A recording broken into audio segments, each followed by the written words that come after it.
কথাগুলো শুধু আমি কাউকে হেয় প্রতিপন্ন করার জন্য বলি না, কাউকে টার্গেট করে বলি না। এটা এই ঘটনাগুলো হচ্ছে, আমরা দেখছি সব জায়গাতে, সব ফ্যামিলিতে, প্রায় ফ্যামিলিতে এগুলো হচ্ছে। আসসালামু আলাইকুম রহমতুল্লাহি ওয়া বারাকাতুহু।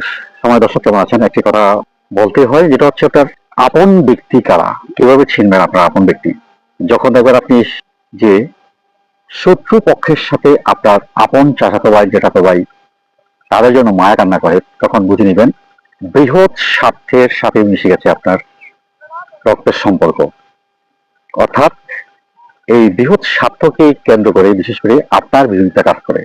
এটা হচ্ছে আপনার রক্তের সম্পর্কটা তখন চেনা যায় যখন আপনার বিরুদ্ধে কাজ করা শুরু করবে এবং শত্রু পক্ষ কিংবা আপনার বিরোধী পক্ষের সাথে হাত মিলিয়ে কাজ করার চিন্তা ভাবনা করে, তখন বুঝে নেবেন যে সে আপনার আপন কেউ নয়। অর্থাৎ আপনার আপন রক্ত হতে পারে, কিন্তু সে আপনার কখনো ভালো চায় না কিংবা কখনো সদিকটা দেখতে চেষ্টা করবে না। এমন কিছু মানুষ আমাদের চারপাশে আছে যাদেরকে আমরা কখনো চিনতে পারি না যে আপন ব্যক্তি কারা, এরা কি আমাদের সঠিক আপন ব্যক্তি না শত্রুপক্ষ। এমন কিছু আছে অনেক পরিবারে। কারণ যখন রক্তের সম্পর্ক কিংবা আপন চাচাতো ভাই জেঠাতো ভাইকে অস্বীকৃতি করে, এবং এরকম অনেক পরিবার আছে অনেক জায়গায়, চিহ্নিত করা আমাদের একান্ত দায়িত্ব এবং কর্তব্য। তবে আমার পক্ষ থেকে আমি মনে করি ইসলামের অমান যারা আপন জনের বিপক্ষে দাঁড়ায়, শত্রু পক্ষের সাথে হাত মেলায়, এরা কখনোই আপনার রক্তের সম্পর্ক হতে পারে না। আপনি বুঝতে হবে যে এই রক্তটার সাথে কিছু না কিছু একটা সমস্যা আছে। যদিও আপনার পরিবার কিংবা আপনার বংশ হতে পারে, কিন্তু এই রক্তটা হতে পারে কোনো না কোনো সমস্যায় সৃষ্টি হয়েছে। সর্বদিক অর্থাৎ যাকে ভালো লাগে না তার হাঁটাও ভালো লাগে না। এই কথাগুলো কেন বললাম? এটা হচ্ছে রক্তের সম্পর্ক যখন ছিন্ন হয়, তখন শত্রু পক্ষের সাথে হাত মিলায় অনেক পরিবার, অনেক আত্মীয় স্বজন।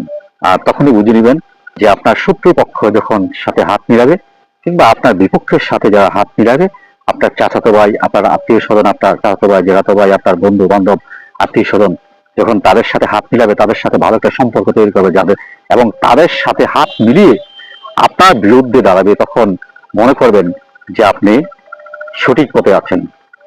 তার কারণ হচ্ছে এককভাবে সঠিক পথে যে দাঁড়ায় সে কখনো হেরে যায় না।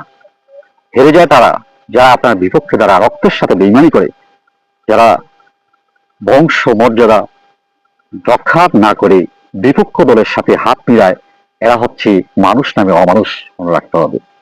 আজ আমি যে জায়গায় দাঁড়িয়েছি, কাল আপনিও করতে পারেন। শুরু থেকে সবসময় একটু কেয়ার করে চলতে হবে, কারণ এরা শত্রু পক্ষের সাথে হাত মিলানো মানেই হচ্ছে এই রক্তের সাথে সম্পর্ক ছিন্ন করা।